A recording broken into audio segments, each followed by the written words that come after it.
नमस्कार, आप देख रहे हैं बी भारत और मैं हूं आपके साथ खुशी। आइए रुक करते हैं आज की बड़ी खबर की ओर। अब हिंदी को अंतर्राष्ट्रीय भाषा बनाने का समय आ गया है। एक कार्यक्रम में बोले अमित शाह। हिंदी दिवस के अवसर पर गृह व सहकारिता मंत्री अमित शाह ने हिंदी को एक अंतर्राष्ट्रीय भाषा के रूप में विकसित करने के लिए प्रतिबद्धता जताई। उन्होंने कहा कि हिंदी अंतर्राष्ट्रीय भाषा बनने की दिशा में आगे बढ़ रही है। उनके अनुसार हिंदी संयुक्त राष्ट्र की भाषा बनने के साथ ही 10 से अधिक देशों की द्वितीय भाषा बन चुकी है। सभी भारतीय भाषाओं की सुरक्षा का केंद्र बनेगा। उन्होंने कहा कि हिंदी शब्द सिंधु शब्दकोश तैयार किया जा रहा है और अगले 5 साल में ये दुनिया का सबसे बड़ा शब्दकोश होगा। इस अवसर पर शाह ने भारतीय भाषा अनुभाग का शुभारंभ किया। शाह ने कहा कि आने वाले समय में ये सभी भारतीय भाषाओं की सुरक्षा का केंद्र बनेगा।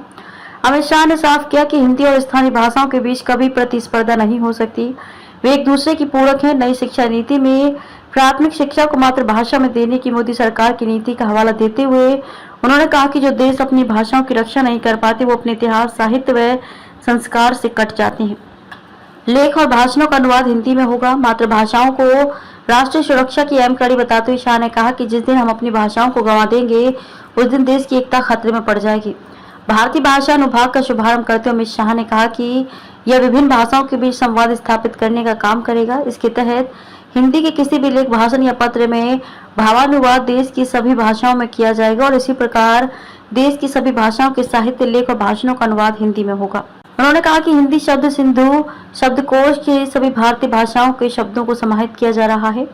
मोदी सरकार के दौरान स्थानीय भाषाओं को बढ़ावा देने की नीति का हवाला देते हुए उन्होंने कहा कि राजस्थान, उत्तर प्रदेश, मध्य प्रदेश और उत्तराखंड में मेडिकल शिक्षा का संपूर्ण पाठ्यक्रम हिंदी में तैयार कर लिया गया है।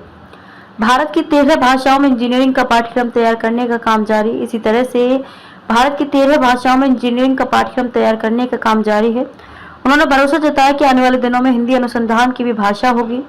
राजभाषा की हीरक जयंती के अवसर पर अमित शाह ने स्मारक डाक टिकट और स्मारक सिक्के का भी लोकार्पण किया। इस अवसर पर उन्होंने राजभाषा गौरव और राजभाषा कीर्ति पुरस्कार भी प्रदान किए।